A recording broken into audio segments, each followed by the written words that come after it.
What is, maybe that's a good point to get into this cryptocurrency, stablecoin, these other things. What's the relationship between their plans with crypto and what's happening with the financial system? The relationship is direct. Many people who buy and use cryptocurrencies have the idea that they're simply investing in a kind of security which they expect to appreciate and to make money on, and otherwise that they want to be able to trade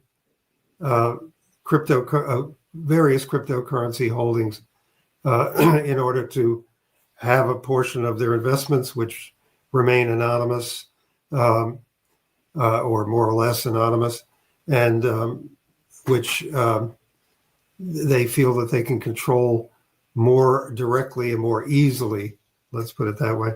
But in fact, no one can ignore the extreme promotion of cryptocurrencies, which has been going on for the last, roughly the last year.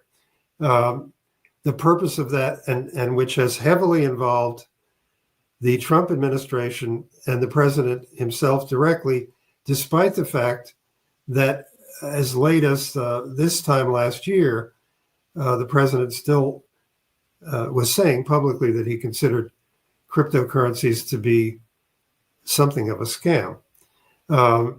So what do you think changed that? What I'm about to say changed. Okay, good.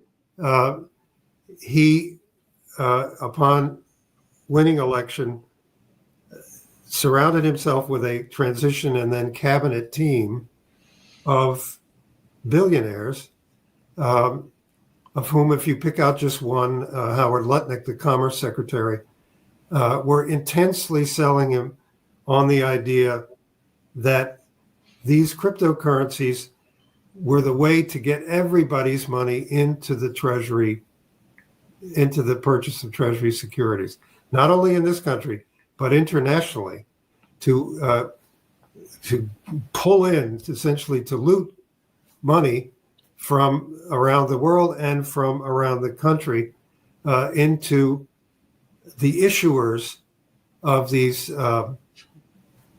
cryptocurrencies, particularly what they call stable. So I just want to ask, so you mean the billionaires who are doing this are not doing it because they want all of us to have an opportunity to get rich like they are? No, they've said very repeatedly, very publicly, along with their congressional allies, why they're doing it.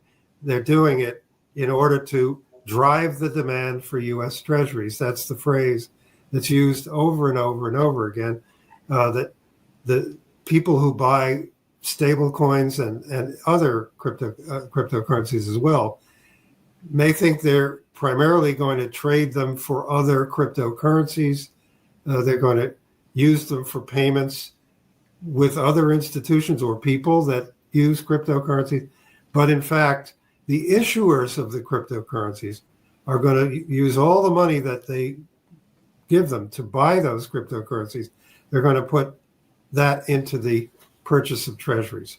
And they're going to issue these coins, these tokens, all over the world, being now authorized and encouraged to do so by the Genius Act, which passed the Congress, and the president signed it.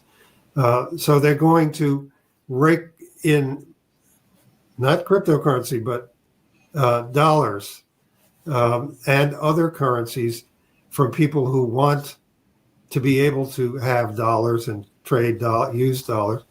They're going to rake that in from all over the world, and the issuers with names like Tether and Circle and Ripple and so forth. The issuers who are growing in number, the industry of cryptocurrency issuers is growing to include some banks, to include firms like Amazon, BlackRock. These issuers are going to be putting the majority of their returns from selling these cryptocurrencies right into the purchase of treasuries, and very short-term treasuries at that. And at the same time, the Treasury itself, under Secretary Scott Bessent, who's another enthusiast of cryptocurrencies, the Treasury itself is going all short-term. To give you one example, immediately after the debt ceiling was raised by Congress in the course of this so-called Big Beautiful Bill, $705 billion in new Treasury debt was issued in 1 week. You said 705 billion in bill 1 with week. a B? I can't tell. Yes. Okay. Yes, in 1 week. Wow. And 2/3 of that was Treasury bills, which means that the maturity of it was less than a year. So 2/3 of it was debt which was going to have to be reissued either before the end of this year or immediately after the end of this year, and brought in again. Wow. This is all a connected policy, and I'd like to draw people's attention to the fact that the attempt of the White House to get control of the Federal Reserve is a part of this policy. This is where what Kenneth Rogoff was talking about, financial repression, forcing down interest rates by decree, by presidential order. This is where that financial repression